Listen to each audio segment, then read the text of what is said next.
Price Lord. கர்த்தருடைய பரிசுத்த நாமம் மகிமைப்படுவதாக. இந்த நாளில் உங்களை சந்திக்கிறதுலாம் நான் மிகுந்த மகிழ்ச்சி அடைகிறேன். பாருங்க, இந்த கடைசி காலத்துல ஆண்டுடைய வருகையின் காலங்களில் நீங்களும் நானும் வாழ்ந்து கொண்டிருக்கிறோம் என்று சொல்லி இந்த உலகத்துல நடந்து கொண்டிருக்கிற ஒவ்வொரு சம்பவங்களும் நமக்கு அதை காண்பித்து கொண்டிருக்கிறத நீங்க அறிந்திருக்கிறீங்க.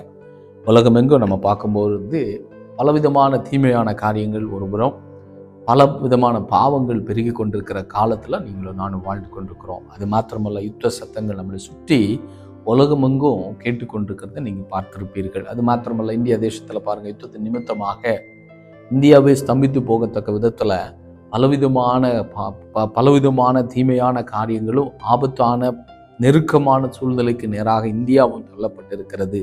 எங்கேயோ யுத்தம் நடக்கிறது, இந்திய தேசம் ஏன் இப்படி பாதிக்கப்பட வேண்டும் என்று சொல்லி ஒருவேளை நீங்கள் நினைக்கலாம். பாருங்கள், இன்னைக்கு கேஸ் சிலிண்டருக்கு தட்டுப்பாடு, பெட்ரோலுக்கு தட்டுப்பாடு, பல இடங்களில் என்ன செஞ்சுட்டு இருக்கிறாங்க, பெட்ரோல் இல்லாமல் அவங்க என்ன செய்கிறாங்க, பல விதமான ஜனங்கள் அதனால் அன்றாட வேலைகள் செய்ய முடியாமல், அப்போ அதை பேஸ் பண்ணி அதை நம்பி இருக்கக்கூடிய அநேகருடைய வேலைகள் இழக்கக்கூடிய சூழ்நிலையில் இன்னைக்கு உலகம் தள்ளப்பட்டிருக்கிறத நீங்கள் பார்த்துருக்கிறீங்க. இதெல்லாம் ஏன் நடக்கிறது, ஏன் இதெல்லாம் நடந்து கொண்டிருக்குதுன்னு சொல்லி பலவிதமான கேள்விகளோடு ஒருவேளை இந்த வார்த்தையை நீங்கள் கேட்டுக்கொண்டிருந்தால், கர்த்தராகிய தேவன் நம்மோடு கூட பேசுவாராக. கர்த்தருடைய வார்த்தை இப்படியாய் சொல்லுகிறது. யோவான் 6வது அதிகாரம் 66வது வசனம். அது முதல் அவருடைய சீசரில் அநேகர் அவருடனே கூட நடவாமல் பின்வாங்கி போனார்கள் என்று சொல்லி கர்த்தருடைய வார்த்தை சொல்லுது. அன்புக்குரிய கர்த்தருடைய பிள்ளைகளை, நான் ஆல்ரெடி சொன்ன மாதிரி நம்ம வாழ்கிற காலம் கடைசி காலம்.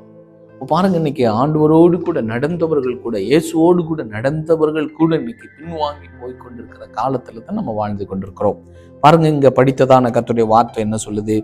அது முதல் அவருடைய சீசரில், அவருடைய சீசர் என்று சொன்னால் ஆண்டவராக இயேசு கிறிஸ்து இந்த உலகத்தில் அவர் வாழும்போது இயேசுவை நம்பி, முதல் நூற்றாண்டில் இயேசு இந்த பூமியில ஊழியம் செய்த காலங்களில் அநேகர் இயேசு என்ன செஞ்சிருந்தாங்க, நம்பி ஆண்டவராக இயேசுவோடு கூட ஃபாலோ பண்ணினார்கள்.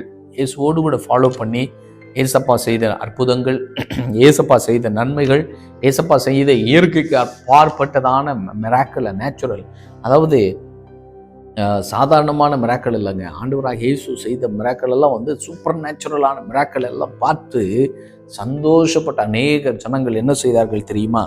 போக போக என்ன செய்தாங்க, மிராக்களை பார்த்தது உண்மைதான், ஆண்டவர் மரித்தோர்களை உயிரோடு எழுப்பினது உண்மைதான், இதெல்லாவற்றையும் பார்த்தார்கள்.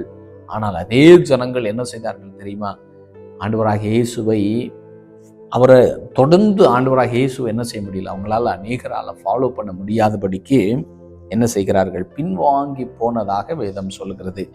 ஒருவேளை இன்னைக்கு ஆண்டவருடைய பிள்ளைகளை, இயேசுவை அறிந்தவர்களை, ஆண்டவருக்காக வாழ வேண்டும் என்று சொல்லி உங்க வாழ்க்கையை, நம்முடைய வாழ்க்கையை கர்த்தருடைய சமூகத்துல ஒப்பு கொடுக்கப்பட்டவருடைய வாழ்க்கையில கூட அநேக நேரங்கள் இப்படிப்பட்டதான தடுமாற்றங்கள், இப்படிப்பட்டதான பலவிதமான நெருக்கங்கள் வரும்போது நம்ம என்ன செய்யறோம், ஆண்டவரை விட்டு பின்வாங்கி போகிற காலத்துல தான் நம்ம வாழ்ந்து கொண்டிருக்கிறோம். இப்ப பாருங்க, அது முதல் அவருடைய சீசரில் அநேகர் அவருடனே கூட நடவாமல், அப்போ அதுவரையிலும் நடந்து கொண்டிருந்தாங்க, ஆண்டவரோடு கூட நடக்க ஆரம்பித்தாங்க. இயேசுவை பார்த்த பிறகு இயேசுவோடு கூட நடக்கும்போது நடந்த அந்த அற்புதங்களையும் அந்த அதிசயங்களையும் பார்க்கும்போது அவர்களுக்கு ஆண்டவரோடு கூட நடக்க ஒரு ஆசை இருக்குது, உண்மைதான். ஆனால் அந்த நடக்கிறது, இயேசுவோடு கூட நடக்கிற அனுபவங்கள் அவர்களுக்குள்ள தொடர்ந்து என்ன செய்ய முடியல, அவர்களால தொடர்ந்து இயேசுவோடு கூட நடக்க முடியாமல் அவர்கள் என்ன செய்றாங்க, பின்வாங்கி போகிற ஒரு அனுபவத்தை நம்ம பார்க்கிறோம். ஒருவேளை ஏன் இவர்கள் பின்வாங்கி போனாங்க அப்படின்னு நீங்க யோசிச்சு பார்த்திருக்கலாம். ஏன் இவங்க பின்வாங்கி போறாங்க? ஏன் ஆண்டவரிடத்துல மிராக்கள் எல்லாம் பார்த்தாங்களே, ஏன் ஆண்டவரிடத்துல எல்லாம் நன்மை பெற்றார்களே, ஏன் இவங்க பின்வாங்கி போறாங்க அப்படின்னு சொல்லி இங்க வேத வசனத்துல எடுத்து தியானித்து பார்த்தால் அதே அதிகாரத்துல தான் ஆண்டவராகிய இயேசு சொல்லுகிறார். 60வது வசனம் சொல்லுகிறது, அவருடைய சீசரில் அநேகர் இவைகளை கேட்ட பொழுதுனா இயேசு கிறிஸ்து பிரசங்கம் பண்றாரு. 59வது வசனம் சொல்லுது, கப்பர்நகூமிலே ஜெப ஆலயத்திலே அவர் உபதேசிக்கல் இவைகளை சொன்னார். அப்போ ஆண்டவராகிய தேவன் ஜெப ஆலயங்கள் தோறும் எருசலேமில் பிரசங்கம் பண்ணாரு. அப்புறம் சின்ன சின்ன அந்த ஒவ்வொரு அந்தந்த சிட்டிஸ்ல வைக்கப்பட்டதான ஜெப ஆலயங்கள், சினகோக்னு சொல்லக்கூடியதான சின்ன சின்ன ஆலயங்கள்ல போயிட்டு இயேசு பிரசங்கம் பண்றாரு.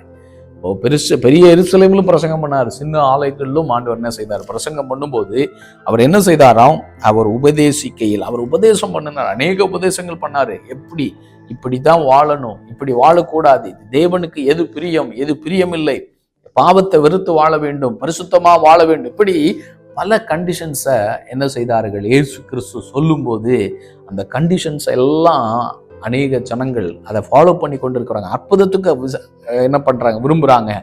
ஆண்டவராகிய இயேசு கிறிஸ்துவிடத்துல நன்மைகளை விரும்புகிறார்கள், ஆசீர்வாதத்தை விரும்புகிறார்கள். ஆனால் ஆண்டவராகிய இயேசு கிறிஸ்து சொன்ன அந்த ரூல்ஸ் அண்ட் ரெகுலேஷனை ஃபாலோ பண்றதுக்கு அவங்களுக்கு என்ன செய்யலை, அவங்களுக்கு பெரிய விருப்பம் இல்லாமல் போனது. இன்னைக்கு அநேகர் பாருங்க, ஆண்டவராகிய இயேசுவை நிறைய பேருக்கு பிடிக்கும், கிறிஸ்தவங்க மட்டும் இல்லை, இயேசு அறியாத இந்து சகோதர சகோதரி பாருங்க, இயேசுவை பிடிக்கும்.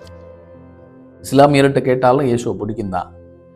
இயேசுவை பிடிக்கிறது உண்மைதான். ஆனால் இயேசு சொன்னபடி வாழ்கிறோமா என்று சொல்லி நீங்கள் யோசித்து பார்த்தா இன்னைக்கு அநேகருக்கு என்ன செய்யலை, இயேசு கிறிஸ்துவோடு கூட நடக்க அவர்களால் முடியலை.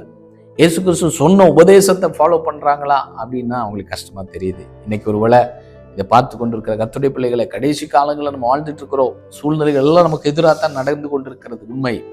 வேதனையான சம்பவங்கள் எல்லாம் நமக்கு கண்ணுக்கு முன்னாடி நம்ம பார்த்து கொண்டு இருக்கிறோம். நம்ம மத்திய கிழக்கு நாடுகளிலிருந்து ஏசப்பாடைய வார்த்தையை பேசி கொண்டிருக்கிறோம். எங்களை சுற்றி யுத்த மேகத்தை பார்க்கிறோம். பலவிதமான ஜனங்கள் மரித்து கொண்டிருக்கிறாங்க. மிசைல் அட்டாக்கு, ஏவுகணை பிரச்சனைகள், ட்ரோன், இப்படி பலவிதமான தீமையான காரியங்களை சுற்றி நடந்துட்டு இருக்குது உண்மை. ஆனால் இப்படிப்பட்ட காலத்திலும் நம்ம என்ன செய்யல, ஆண்டவருடைய வார்த்தையை கேட்பதற்கும் தேவனோடு கூட நடப்பதற்கு நமக்கு விருப்பம் இல்லாமல் இன்னைக்கு அநேக கிறிஸ்தவர்கள் பின்மாறி கொண்டிருக்கிறாங்க. ஏன், கடைசி காலம் அப்படிப்பட்ட காலம்தான். ஆனால் ஆண்டோடைய விருப்பம் என்ன தெரியுமா, நீங்களும் நானும் போயிடக்கூடாது, நீங்களும் நானும் என்ன செஞ்சிடக்கூடாது, ஆண்டவரை விட்டு விலகி போயிடக்கூடாது என்று சொல்லி ஆண்டவர் விரும்பித்தான் அவங்களோடு பேசிட்டு இருக்கிறாரு. அப்போ விலகி போகாமல் இருக்குன்னா உபதேசத்தை மாற்றிடலாமே, ரொம்ப லகுவாக ஈஸியாக ஃபாலோ பண்ணுற விதத்தில் ஈஸியாக, அப்போ பாவம் பண்ணிட்டே போப்பா, தப்பு பண்ணுறியா, தப்பு பண்ணிட்டே நான் நம்பு, இயேசுவை நம்பு அப்படின்னு சொல்லி இயேசு அந்த உபதேசங்கள் அதாவது ஆவிக்குரிய சட்டங்கள் எல்லாம் மாற்றி வைத்தால் ஒருவேளை நீங்கள் சந்தோஷப்பட்டுருவீங்க. பரவாயில்லையே, சூப்பராக இருக்கு, ஆண்டவராக இயேசு கிறிஸ்து என்ன வேணாலும் பண்ணு, நீ என்ன மட்டும் நம்பினா போதும், நீ பாவம் பண்ணிட்டே இரு, நீ என்ன கூட நம்பிட்டு இருந்தா போதும், அவ்வளோ போதும் அப்படின்னு தான் எல்லாரும் நம்பியிருப்பாங்க. ஆனால் அப்படிப்பட்ட தேவன் அல்ல. நம்முடைய தேவன் நீதி உள்ள நியாயாதிபதி. ஏனென்று சொன்னால் ஆண்டவராகிய தேவன் பரிசுத்தம் உள்ளவர், அவர் உண்மை உள்ளவர். அதனால நீங்களும் நான் உண்மையாத்தான் இருக்கணும். அவர் அன்புள்ளவர், அதனால நம்மளும் அன்பாத்தான் இருக்கணும். அவர் பரிசுத்தம் உள்ளவர், நீங்களும் நானும் பரிசுத்தமாய்த்தான் இருக்க முடியும். அப்பதான் அவர் பிள்ளையாய் இருக்க முடியும். அதனால அவருடைய ரூல்ஸ் அண்ட் ரெகுலேஷன் என்ன செய்ய மாட்டாரு, அவருடைய உபதேசங்களை ஒருபோதும் என்ன செய்ய மாட்டாரு, அவர் காம்ப்ரமைஸ் ஆக மாட்டாருங்க. ஏனென்று சொன்னால் அவர் நித்திய பிதா, நீதியுள்ள தெய்வங்க, அவரிடத்துல உண்மையை தவிர வேற ஒன்றுமே இல்லைங்க. அப்போ அவர் சொல்றபடி நீங்களும் நானும் மாற வேண்டும். அவர் சொல்ற உபதேசத்துக்கு ஏற்ற விதத்தால் அவர் மாற வேண்டும் என்று சொல்லி தான் கர்த்தர் விரும்புகிறார். ஒருவேளை ஆரம்பத்தில் அது கடினமாக தான் இருக்கும், இல்லைன்னு சொல்ல. உலகத்துல இருந்து நீங்க உலக பிரகாரமா என்ஜாய் பண்ணி உலகமே பெருசா தெரிந்து உலக பிரகாரமான ஆடம்பரங்களும் உலக ஆசைகளும் உலக சுத்தங்களும் தான் பெரிதாய் தெரிந்து கொண்டு இருக்கிற கர்த்தருடைய பிள்ளைகளை ஒருவேளை ஒரே நாள்ல 100% ரிட்டர்ன் பண்ண முடியாது, ரிவர்ஸ் ஆக முடியாது, யூட்டர்ன் பண்ண முடியாது. கொஞ்சம் கொஞ்சமா தான் மாறணும். ஒரே நாள்ல மாற முடியாதுங்க, கொஞ்சம் கொஞ்சமா தான் மாறணும். பாருங்க, எக்ஸாம்பிள் நான் ஒன்று சொல்றேன்னா, நீங்க நம்ம கம்பெனிஸ்லாம் வேலை செய்யறோம், பல கம்பெனிஸ்லாம் நம்ம வேலை செஞ்சுட்டு இருக்கிறோம். நான் ஒரு ப்ரைவேட் கம்பெனியில் வேலை செய்கிறேன். இப்போ கம்பெனியில், இப்போ ஃபாரினில் எடுத்துக்கிட்டால் கம்பெனியில் நம்ம வேலை செய்யும்போது ஃபஸ்ட்டு விசா கொடுப்பாங்க. அதுக்கு பிறகு விசா தாண்டி என்ன பண்ணுவாங்க, ஒரு கான்ட்ராக்ட்னு சொல்லி இருக்கும். அந்த கான்ட்ராக்டில் 5-6 பேஜ் எழுதியிருப்பாங்க. அவங்களுடைய ரூல்ஸ் அண்ட் ரெகுலேஷன், இந்தந்த ரூல்ஸை நீ ஃபாலோ பண்ணும், இந்த ரெகுலேஷன் இதெல்லாம் நீ ஃபாலோ பண்ணி இதன்படி நீ கம்பெனிக்கு வேலை செஞ்சால் தான் நீ என்ன செய்ய முடியும், இதெல்லாம் படித்து அதை அக்ரி பண்ணாதான் நீ சிக்னேச்சர் போடணும். சிக்னேச்சர் போட்டதுக்கு பிறகு நானும் கம்பெனி அக்ரிமெண்ட் போடுவோம். அந்த அக்ரிமெண்ட் பிரகாரம் தான் நான் கம்பெனியில் என்ன செய்ய முடியும், வேலை செய்ய முடியும். இல்லை நான் ரூல்ஸ் என்னெல்லாம் எனக்கு வேணாம், என்ன நீ ரூல்ஸ் போடுற, எனக்கு ரூல்ஸ் எல்லாம் கிடையாது, எனக்கெல்லாம் ரூல்ஸ் எல்லாம் ஃபாலோ பண்ண முடியாது, நான் எவ்வளோ பெரிய படிப்பு படிச்சிருக்கேன் தெரியுமா, நான் ஒரு டாக்டர் படிச்சிருக்கேன், நான் ஒரு இன்ஜினியர் படிச்சிருக்கேன், எனக்கெல்லாம் ரூல்ஸ் எல்லாம் எதுக்கு நீ போடுற, எனக்கு எவ்வளோ மார்க் தெரியுமா, 90% மார்க் வாங்கியிருக்கிறேன், எனக்கு எதுக்கு யார் ரூல்ஸ் அண்ட் ரெகுலேஷன், எனக்கெல்லாம் அதெல்லாம் முடியாது. ஏன்னா நான் மெரிட் ஸ்டூடெண்ட்டு, நான் டாப்பரில் நான் ஃபஸ்ட் ரேங்கில் எடுத்தவன், அதனால் எனக்கெல்லாம் ரூல்ஸ் போடக்கூடாது, எனக்கெல்லாம் ரெகுலேஷன் எல்லாம் ஃபாலோ பண்ண முடியாது அப்படின்னு சொல்லி ஒரு கம்பெனி ஓனர்கிட்ட சொல்ல முடியுமா, கம்பெனி மேனேஜர்கிட்ட சொல்ல முடியுமா? முடியாதுங்க. நம்ம என்ன பண்ணுறோம், பரவாயில்ல நம்மளால் முடியாதுன்னா கூட ட்ரை பண்ணுவோம். ட்ரை பண்ணி அந்த ரூல்ஸ் அண்ட் ரெகுலேஷனுக்கு நம்ம அக்செப்ட் பண்ணால் மட்டும்தான் அந்த கம்பெனியில், அது ஒரு பெரிய கம்பெனியாக இருக்கலாம், நல்ல ஒரு உயர்ந்த இடமா இருந்தாலும் அதை நம்ம அக்ரி பண்ணுறோம். அதன் அடிப்படையில் தான் நீங்கள் வேலைக்கு ஜாயின் பண்ண முடியும். அதன் அடிப்படையில் வேலை செஞ்சு தான் உங்களுக்கு சம்பளம் கிடைக்கும். அது நிமித்தமாக பூமிக்குரிய நன்மைகளை நீங்கள் அனுபவிக்கலாம். ஆனால் சாதாரண ஒரு உலகத்துக்கு எவ்வளோ ரூல்ஸ் அண்ட் ரெகுலேஷன் ஒரு கம்பெனி போடுமானால், வானத்தை பூமியையும் படைத்தவர் தேவன், ஆதியும் அந்தமும் என்று சொன்ன தேவன், அல்பாவும் ஒமேகாவுமான தெய்வம், வானத்துக்கும் பூமிக்கும் மகிமையான தெய்வம், எல்லாவற்றையும் தன்னுடைய கரத்தில் வைத்திருக்கிற தெய்வம், ரூல்ஸ் அண்ட் ரெகுலேஷன் போட்டால் மட்டும் தப்பாக தெரியுதா? நமக்கு தப்பாக தான் தெரியும். ஏன்னா நம்ம அப்படியெல்லாம் யோசிக்கிறது இல்லை. ஆண்டவர் நம்ம பார்த்து சொல்கிறாருங்க, ரூல்ஸ் அண்ட் ரெகுலேஷன் உலகத்துக்கே தேவைப்பட்டா ஏன் கர்த்தருக்கு தேவைக்கூடாதா?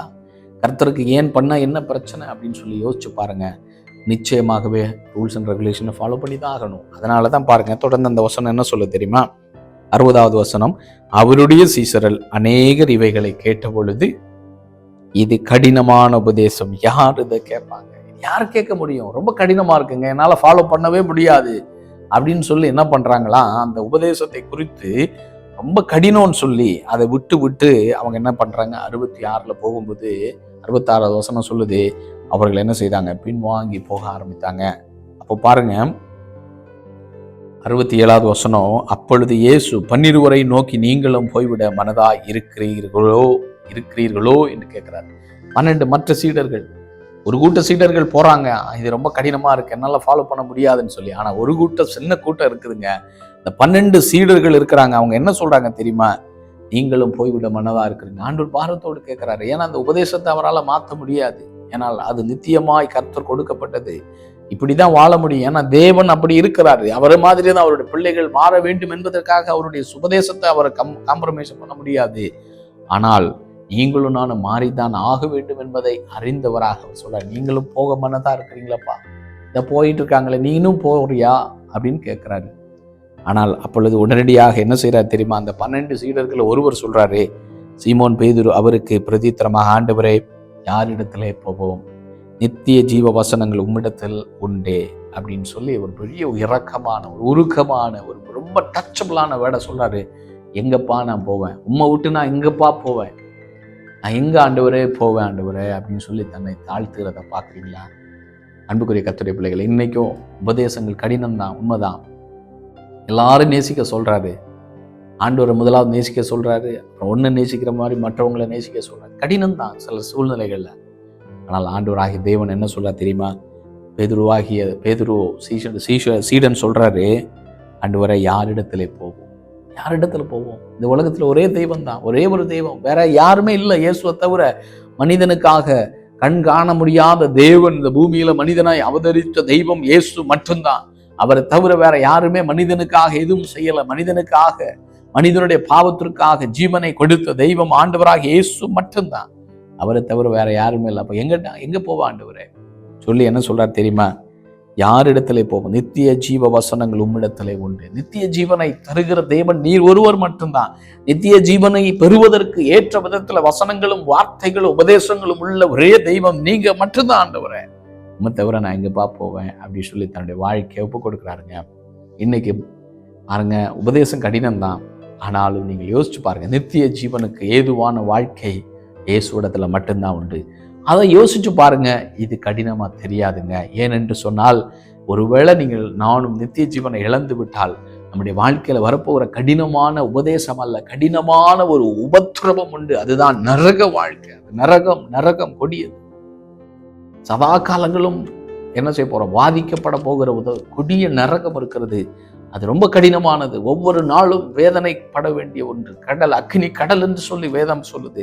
இந்த அக்னி கடல்ல இருந்து தப்புவிக்கப்பட வேண்டுமானால் இன்றைக்கு வருகிற கடினமான உபதேசம் உங்களுக்கு கடினமா இருந்தாலும் பரவாயில்ல, இந்த கடினத்தை காட்டல, அது ரொம்ப ரொம்ப கடினம் அல்ல, ரொம்ப ரொம்ப கொடியது என்று சொல்லி வேதம் சொல்லுது. அதனால தான் இதை பேதுரை அறிந்ததுனால, பரவாயில்ல ஆண்டவரே, உபதேசம் கடினமா இருந்தாலும் எனக்கு உம்மை விட்டு வேற யார்கிட்டப்பா போவேன்? எனக்கு தெரியாது, நாங்கள் எங்க போவோம்னு சொல்லி அந்த 12 சீடர்களும் தங்களுடைய வாழ்க்கையை கர்த்தராகிய இயேசு கிறிஸ்துவுக்கு ஒப்புவித்தது நிமித்தமாகத்தான் உலகமெங்கு ஒரு மகிமையான காரியம் இன்னைக்கும் கிறிஸ்தவர்கள் பெருகுவதற்கு இவர்கள் தான் அடிஸ்தானமாக இருந்திருக்கிறாங்க. இன்னைக்கும் அன்புக்குரிய கர்த்தருடைய பிள்ளைகளை, உங்களோட ஆண்டவர் பேசியிருக்கிற கடினமான உபதேசம் என்று சொல்லி பின்வாங்கி கொண்டிருக்கிறீங்களா?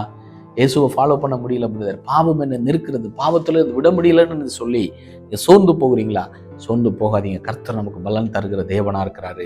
ஒருவேளை நான் விட முடியாதபடிக்கு ஆண்டவருக்காக நான் வாழணும் விரும்புகிறேன், என்னால் முடியலைன்னு சொல்லி சோர்ந்து போ உட்கார்ந்துறவர்களுக்கு ஆண்டவர் சொல்றாரு, உன்னை தூக்கி எடுக்கிற தேவன் தான் ஆண்டவராக இயேசு கிறிஸ்து. என்ன பண்ணணும்? அவரிடத்துல நீங்க சொல்லணும், ஆண்டவரே எனக்கு கடினமா இருக்குப்பா, என்னால் வாழ முடியலை, நான் முயற்சி பண்றேன், நான் முடியலைன்னு சொல்லி நீங்க அவருடைய பாதத்துல நீங்கள் அமர்ந்திருந்தால், அவருடைய பாதத்துல நீங்க சரண்டர் ஆனீங்கன்னா, அவருடைய பாதத்துல விழுந்து கிடந்தீங்கன்னா, ஆண்டவர் தூக்கி எடுத்து இந்த பூமியிலும் சரி, ஆவிக்கிற வாழ்க்கையிலும் பரலோகத்திலும் மகிமையாய் உங்களை மாற்ற இயேசு மட்டும்தான் உண்மையான தெய்வம் என்பதை அறிந்தவனாக ஆண்டவர் நம்மோடு பேசுகிறார். அதனால் பின்வாங்கி போகாதீங்க. கர்த்தருக்காய் எழும்புவோம். கர்த்தர் இயேசு சீக்கிரமாய் வரப்போகிறார். ஆமேன், ஆமேன்.